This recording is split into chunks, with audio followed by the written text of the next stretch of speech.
How's the Josh? Hi sir. How's the Josh? Hi sir. I said how's the Josh? Hi sir. Good. भारतीय सेना की बहादुरी के किस्से जितने हैरत अंगेज और प्रेरणादायक होते हैं उतने ही दिलचस्प भी। हमने आज तक कई शहीदों और सेना में सेवारत जवानों के किस्से सुने हैं जिन्होंने जीते जी अपनी मातृभूमि पर आज तक नहीं आने दी, पर आज हम एक ऐसे जवान की कहानी बयां करने जा रहे हैं जिसने शहादत के बाद भी अपने देश की रक्षा का बीड़ा उठा रखा है। ये दास्तान है बाबा हरभजन सिंह की।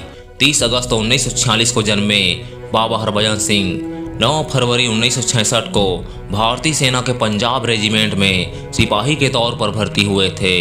1968 में उन्हें 23वें पंजाब रेजिमेंट के साथ पूर्वी सिक्किम में भेजा गया।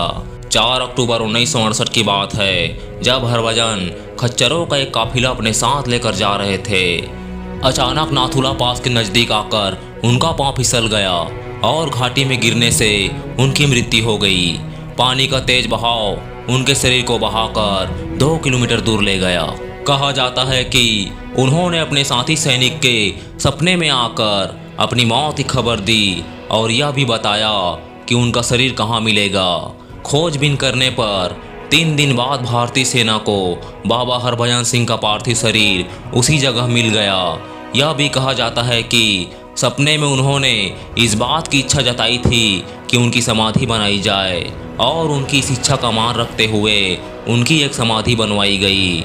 लोगों में इस जगह को लेकर बहुत आस्था थी, लिहाजा श्रद्धालुओं की सुविधा को ध्यान में रखते हुए भारतीय सेना ने 1982 में उनकी समाधि को 9 किलोमीटर नीचे बनवा दिया, जिसे अब बाबा हरभजन मंदिर के नाम से जाना जाता है। हर साल हजारों लोग यहाँ दर्शन करने आते हैं। कहा जाता है कि शहीद होने के बाद भी बाबा हरभजन सिंह नाथुला के आसपास चीनी सेना की गतिविधियों की जानकारी अपने मित्रों को सपने में देते हैं, जो हमेशा सच साबित हुई है। इसी तथ्य के आधार पर उन्हें मरणोपरांत भी भारतीय सेना की सेवा में रखा गया है। उनकी मौत को काफ़ी समय बीत चुका है, लेकिन आज भी बाबा हरभजन सिंह की आत्मा भारतीय सेना में अपना कर्तव्य निभा रही है। बाबा हरभजन सिंह को नाथुला का हीरो भी कहा जाता है। बाबा के मंदिर में बाबा के जूते और बाकी सामान रखा गया है। भारतीय सेना के जवान बाबा के मंदिर की चौकीदारी करते हैं, रोजाना उनके जूते पॉलिश करते हैं, उनकी वर्दी साफ करते हैं और उनका बिस्तर भी लगाते हैं। वहाँ तैनात सिपाहियों का कहना है कि साफ किए हुए जूतों पर कीचड़ लगी होती है और उनके बिस्तर पर सिलवटें देखी जाती है। बाबा की आत्मा से जुड़ी बातें भारत ही नहीं चीन की सेना भी बताती है। चीनी सिपाहियों ने भी उनको घोड़े पर सवार होकर रात में गश्त लगाने की पुष्टि की है। भारत और चीन आज भी बाबा हरभजन के होने पर यकीन करते हैं और इसलिए दोनों देशों की हर फ्लैग मीटिंग पर एक कुर्सी बाबा हरभजन के नाम की भी रखी जाती है। आपको बता दे, सारे भारतीय सैनिकों की तरह ही बाबा हरभजन को भी हर महीने वेतन दिया जाता है। सेना पेरोल में आज भी बाबा का नाम लिखा हुआ है।